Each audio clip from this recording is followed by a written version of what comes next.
Traveller आहे, ती एक युट्यूबर आहे आणि सगळ्यात महत्त्वाचं ती तुमच्या आमच्यासारखीच एक उद्योजिका आहे. तर कार्निवल तर्फे आपण तिचं इथे हार्दिक स्वागत करत आहोत. नमस्कार मंडळी. तर सिंधुद्योग पहिल्यांदाच कार्निवल इव्हेंट्स आयोजित एक्झिबिशनमध्ये उतरले आणि हे आमचं पहिलंच एक्झिबिशन आहे जिथे आम्ही सिंधुद्योगला रिप्रेझेंट करतोय. तर तुम्ही सगळ्यांनी नक्की मुलुंडला जाऊन ह्या एक्झिबिशनला भेट द्या. मुलुंड ईस्टला स्टेशनच्या अगदी जवळ हे एक्झिबिशन आहे. याचा ॲड्रेस मी डिस्क्रिप्शनमध्ये दिलेला आहे.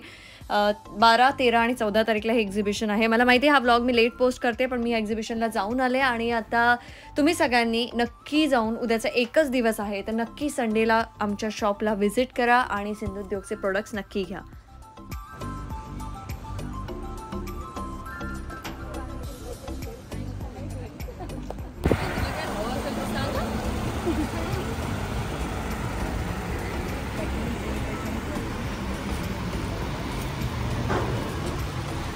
मी नेहमी अशा एक्झिबिशन्सला खूप आधीसुद्धा जायचे, शिकण्यासाठी म्हणून जायचे, बघण्यासाठी म्हणून जायचे आणि आज तिथे पहिल्यांदाच सिंधुद्योगचा स्टॉलसुद्धा आहे.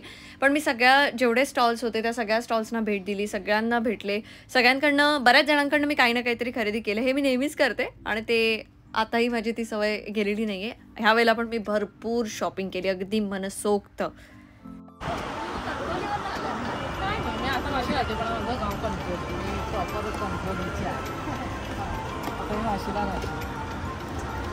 मला खरं तर एक्झिबिशनमध्ये वगैरे सिंधुद्योगला आणायची खूप भीती होती, पण तेजल सोपारकर, माझी इरकली ज्यांचा ब्रँड आहे, नेहमी तुम्ही त्यांना माझ्या ब्लॉग्समध्ये बघतात, त्यांच्यामुळे त्यांनी त्यांच्या बाजूचा एक स्टॉल मला बुक करून दिला आणि मग मी त्या एक्झिबिशनमध्ये आले. तर त्यांच्या स्टॉलवरनं पण तुम्ही नक्की खरेदी करा.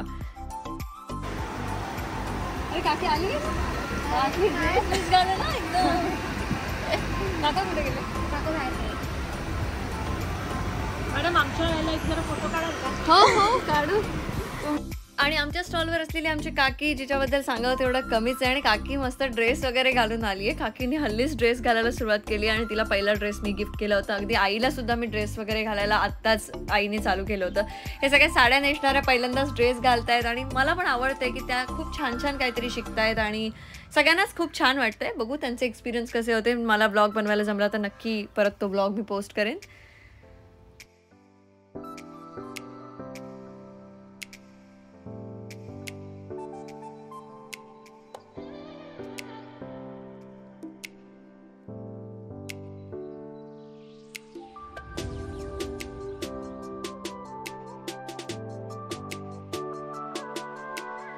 आणि सगळ्यात महत्त्वाचं म्हणजे ज्यांनी हा इव्हेंट ऑर्गनाईज केला आहे, अनुजा जोशी आणि त्यांची बहीण, यांचं खरंच कौतुक. कारण फार सुंदर पद्धतीचं मॅनेजमेंट मला इथे दिसलं. व्यवस्थित त्यांनी स्टॉलची अरेंजमेंट, सगळ्यांसाठी त्या दोघीच धावतायत, पळतायत. आणि जेव्हा कुठच्याही मुली वगैरे किंवा स्त्रिया असं काहीतरी करतात ना, तेव्हा मला पहिलंच त्यांचं कौतुक वाटत असतं. आणि त्यांची ती धावपळ बघून इथे मेजॉरिटी ह्या सगळ्या स्त्रियाच आहेत ज्यांचे स्टॉल्स आहेत किंवा ज्या काहीतरी नवीन करत आहेत. सो खूप छान एक्झिबिशन आहे, खूप छान संकल्पना आहे आणि खूप छान पद्धतीचं मॅनेजमेंट आहे. तर सगळ्यांनी न विसरता ह्या एक्झिबिशनला भेट द्या.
असे जे छोटे छोटे एक्झिबिशन्स असतात त्यामधून आपल्याला बरंच शिकायला मिळतं. बऱ्याच जणांचं कम्युनिकेशन स्किल आपल्याला कळतं. बऱ्याच जणांची मेहनत आपण बघू शकतो की ते कसं स्वतःचं बिझनेस ग्रो करण्यासाठी धडपडतायत. आणि इथे गेल्यानंतर मला एक गोष्ट लक्षात आली की इथे बरेच महिला तर आहेतच, पण इथे मला एक आजी आजोबा भेटले, जे आजी आजोबा खूप मेहनत करतायत आणि एवढं सुंदर त्या आजोबांकडे कम्युनिकेशन स्किल आहे ना, जे आजच्या तरुण पिढीला खूप शिकण्यासारखं आहे त्यांच्याकडनं काहीतरी. आणि एवढ्या वयात सुद्धा हे आजी आजोबा एवढ्या लांबून येऊन तिथे स्वतःचा स्टॉल लावून हे सगळं विकतायत. मी त्यांच्याकडनं सामान खरेदी केलंच आणि मी तुम्हा सगळ्यांना रिक्वेस्ट करेन की तुम्ही सगळ्यांनी त्यांच्याकडनं सामान नक्की जाऊन खरेदी करा.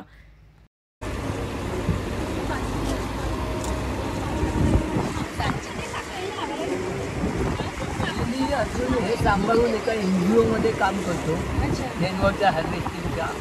आणि सगळं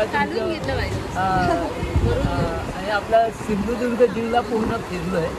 म्हणजे हो यस, मालवण, नंतर तो मालवण कट्टा, नंतर वेंगुर्ला, सावंतवाडी, सगळं म्हणजे तिथे अच्छा हां तारकर्ली, बरं तारकर्लीला गेलो ना, मोठ्या बीच ते.